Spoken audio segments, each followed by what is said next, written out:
இருவரும் நீதிமான்கள், ஆனால் அவர்களுக்கு பிள்ளை இல்லை.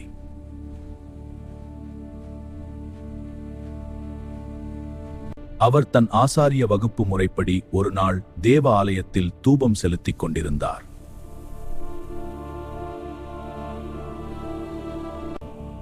உன் மனைவியாகிய எலிசபெத்து உனக்கு ஒரு குமாரனை பெறுவாள், அவனுக்கு யோவான் என்று பெயரிடுவாயாக.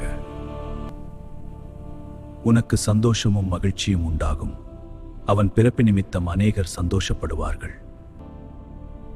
பிதாக்களின் இருதயங்களை பிரிப்பி கீழ்ப்படியாதவர்களை நீதிமான்களின் ஞானத்திற்கும் திருப்பி உத்தமமான ஜனத்தை கர்த்தருக்காக ஆயத்தப்படுத்த அவன் எலியாவின் ஆவியும் பலமும் உடையவனாய் அவருக்கு முன்னே நடப்பான். இதையே நான் எதினால் அறிவேன். நான் கிழவனாயிருக்கிறேன், என் மனைவி வயது சென்றவளாயிருக்கிறாளே. நான் கபிரியேல், தேவனுடைய சந்நிதியில் நிற்பவன், உன்னோடே பேசவும் இந்த நற்செய்தியை அறிவிக்கவும் அனுப்பப்பட்டவன்.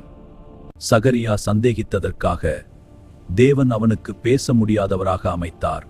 மகிழ்ச்சியையும் பயத்தையும் ஒரே நேரத்தில் அனுபவித்தான். எலிசபெத்து கர்ப்பவதியானாள். தேவன் அவருக்கு ஆசீர்வாதம் அளித்தார். ஒரு ஆண் குழந்தை பிறந்தது. அவனுக்கு யோவான் என பெயர் வைத்தார்கள். யோவானுடைய பிறப்பு கடவுளின் நேர்த்தியான திட்டத்தின் ஒரு சின்னம்.